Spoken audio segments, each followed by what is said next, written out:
When you're here, you spark chemical Plunges to 14-year low versus USD moments after the Chinese yuan's onshore exchange rate versus the US dollar slumped to 7.2458 per dollar. The People's Bank of China responded by stating that it will prioritize stabilizing the currency. Overall, the Chinese yuan has lost over 12% against the US dollar since the start of the year.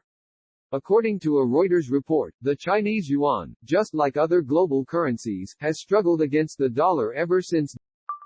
We hear this story this morning. Chengdu, a city of 21 million people in China, shutting down because of 700 COVID cases there.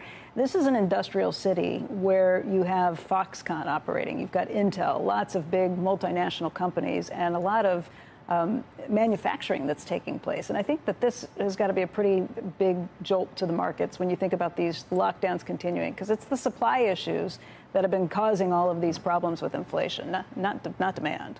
When the market gets an idea in its head, it runs with it for at least a couple days. The market right now is saying China is slowing down, and Chengdu lockdown is emblematic of that. And therefore, I think the market is going to overreact, as it often does, to this kind of news. Yes, they've had lockdowns before. The Chinese economy doesn't completely collapse. China has been able to do things that we haven't been able to do to stop the spread of COVID, but this is not going to be helpful to the Chinese economy, but it's not going to make the Chinese economy itself go into recession.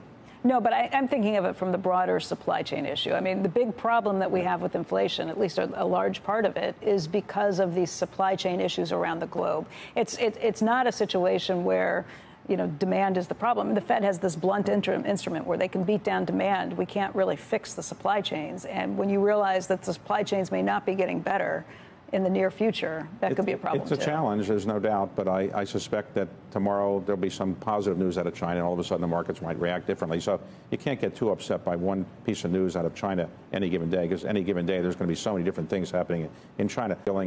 The Fed is serious about inflation and serious about getting it down, and therefore they're going to keep interest rates high, and as a result, probably economic growth will be slower than people would like. But it's not clear that we're going into recession. Right now, it's likely that the third quarter numbers will show positive economic growth. So we had negative growth for the first two quarters. I think our indications are probably around 1 to 1.5% GDP growth in the third quarter. And if that's the case, it might reduce some of the recession fears that are now in the market. How are you viewing China right now, just even in terms of the geopolitical dynamic, the political risks of doing business in China? As I understand it, your sixth Asia fund ratcheted down its exposure specifically to China.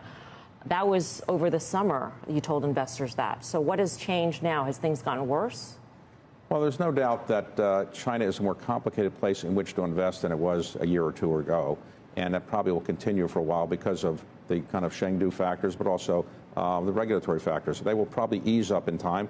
And as you know, the regulators are, I think, making progress in getting the Chinese companies to be not delisted in the United States. That's progress. And I do think that some of the large companies that are waiting for their IPOs to occur, let's say like ByteDance, are probably going to next year be able to do something more positive in terms of liquefying some of the investments that have already been made. But remember, President Biden is the first president to not meet with the president of China in his first year in office for quite some time. And I now know that they're going to be meeting not too long from now for the first time when President Xi finally leaves China. He hasn't President Xi finally leaves China. He hasn't left in 3 years, but I think he'll be meeting with President Biden in Asia not too long from now. But relations between the two countries have gotten worse and worse over the last several years. The relationship is very poor right now. There's no doubt about it. It can't get much worse, short of something happening in Taiwan that's more significant than what we've already had.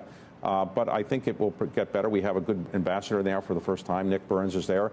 And I do think that Chinese do not want to go to a war with the United States. They have enough other challenges. So I think the relationship will get better. But right now, it's got some real challenges for sure. There's been an implosion in the property market in China, the real estate sector, which is huge, a force in the Chinese economy. There's a recession in Europe, basically, with an energy crisis going on. Where are the best opportunities? I mean, are you taking a look at all of these distresses and saying those are places we want to be? Well, whenever markets go down, the most common mistake investors make is they get out. That's the most common mistake that people do. When markets are going up, they get in, and markets go down, they get out. What you should do is the reverse. So if Europe goes into a recession, it looks like it's not far from it, probably it's a good time to buy things because prices are depressed. So I don't think people should be that worried about it. Obviously, prices will come back in time, as they always do. You use Europe as an example. Are you investing in Europe right now? Well, Carlyle is a large investor in Europe, and we've had a big presence here for some time, and we have a lot of activity going on now. So we wouldn't say that Europe is a place you should avoid investing in. You just got to recognize that prices probably have to be lower than you would going to pay.